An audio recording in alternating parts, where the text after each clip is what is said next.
त्वमेव माता सविता त्वमेव त्वमेव बन्धु च सखा त्वमेव त्वमेव विद्या निर्मणं त्वमेव त्वमेव सर्वं मम देवदेव वसुदेवसुतं देवं कंसचाणूरमर्दनं देवकी परमानंदं कृष्णं वंदे जगद्गुरुं। गीता महिमा। श्रीमद् भगवत गीता साक्षात भगवान की दिव्य वाणी है। इसकी महिमा अपार है, अपरिमित है। इसके यथार्थ में वर्णन कोई नहीं कर सकता। शेष, महेश, गणेश भी इसकी महिमा में को पूरी तरीके से नहीं कह सकते। फिर मनुष्यों की तो बात ही क्या है। इतिहास, पुराण आदि जगहों में इसकी महिमा गाई गई है, परंतु जितनी महिमा इसकी अब तक गाई है उसे एकत्र कर लिया जाए तो यह नहीं कहा जा सकता कि इसकी महिमा इतनी है। सच्ची बात यह है दोस्तों, इसकी महिमा पूर्णतया वर्णन हो ही नहीं सकती। जिस वस्तु का वर्णन नहीं हो सकता वह अपरिमित कहाँ रही, वह तो परिमित हो गई। गीता एक परम रहस्य ग्रंथ है। इसमें संपूर्ण वेदों का सार संग्रह किया गया है। इसकी संरचना इतनी सरल और सुंदर है कि थोड़ा अभ्यास करने से भी मनुष्य को सहज ही समझ सकता है, परंतु इसका आशय इतना गूढ़ और गंभीर है कि आजीवन निरंतर अभ्यास करते रहने पर भी उसका अंत नहीं होता। प्रतिदिन नए नए भाव उत्पन्न होते रहते हैं। इससे सदा ही नवीन ही बना रहता है एवं एकाग्रचित होकर सदा भक्ति सहित विचार करने से इसके पद पद में परम रहस्य भरा हुआ प्रत्यक्ष प्रतीत होता है। भगवान के गुण, प्रभाव, स्वरूप, तत्व, रहस्य और उपासना तथा कर्म एवं ज्ञान का वर्णन जिस प्रकार हम इस गीता शास्त्र में कहा गया है, वैसा अन्य ग्रंथ में एक साथ मिलना कठिन है। भगवद गीता एक ऐसा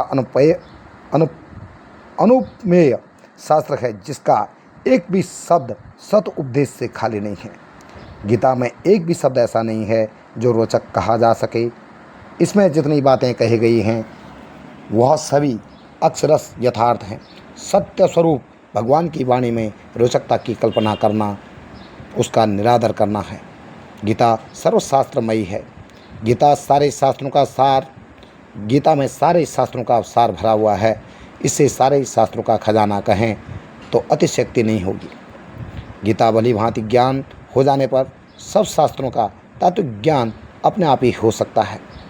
उसके लिए अलग अलग परिश्रम करने की आवश्यकता नहीं होती है। महाभारत में भी कहा गया है सर्वशास्त्रमयी गीता, परंतु इतना ही पर्याप्त नहीं है दोस्तों, क्योंकि सारे शास्त्रों की उत्पत्ति वेदों से हुई है और वेदों का प्रकाट्य जो वेद प्रकट हुए हैं वो भगवान ब्रह्मा जी के मुख से हुआ है और ब्रह्मा जी भगवान के नाभि कमल से उत्पन्न हुए हैं। इस प्रकार शास्त्रों और भगवान के बीच में बहुत अधिक व्यवधान पड़ गया है, किंतु गीता तो स्वयं भगवान के मुखारविंद से निकली है, इसलिए उसे सभी शास्त्रों से बढ़कर कहा जाए तो कोई अतिशयोक्ति नहीं होगी। स्वयं भगवान वेद व्यास ने कहा, गीता सुगीता कर्तव्या किमन्ये शास्त्र संग्रही या स्वयं पद्मनाभस्य मुखपदम दुनिसृतः। व्यास ने कहा, गीता ही भली प्रकार से श्रवण, कीर्तन, पठन, पाठन, मनन और धारण करना चाहिए। गीता को क्या करना चाहिए? अच्छे ढंग से सुनना चाहिए, इसका कीर्तन करना चाहिए, पठन और पाठन, मनन और धारण करना चाहिए। अन्य शास्त्र संग्रह की क्या आवश्यकता है, क्योंकि वह स्वयं पद्मनाभ भगवान के साक्षात मुख कमल से निकली हुई है। इस श्लोक में पद्मनाभ शब्द का प्रयोग कर महाभारतकार ने यह बात व्यक्त की है। तात्पर्य यह है कि गीता उन्हीं भगवान के मुख कमल से निकली है जिनकी नाभि कमल से ब्रह्मा जी उत्पन्न हुए और ब्रह्मा जी के मुख से वेद प्रकट हुए, जो संपूर्ण शास्त्रों के मूल है। गीता गंगा से भी बढ़कर है। शास्त्रों में गंगा स्नान का फल मुक्ति बतलाया है, परंतु गंगा में स्नान करने वाला स्वयं ही मुक्त हो जाता है। वह दूसरों को ताड़ने का सामर्थ्य नहीं रखता। किंतु गीता रूपी गंगा में गोते लगाने वाला तो स्वयं मुक्त ही रहता है। इसलिए मेरे दोस्तों, इस पागल भगत की तरफ से आपको जितना भी हो सके हम गीता के बारे में और उसमें होने वाले प्रकांड और योग, आध्यात्म, इसके बारे में हम आपको साक्षात्कार करते रहेंगे। अभी हम अपने यहाँ शब्दों को विराम देते हैं।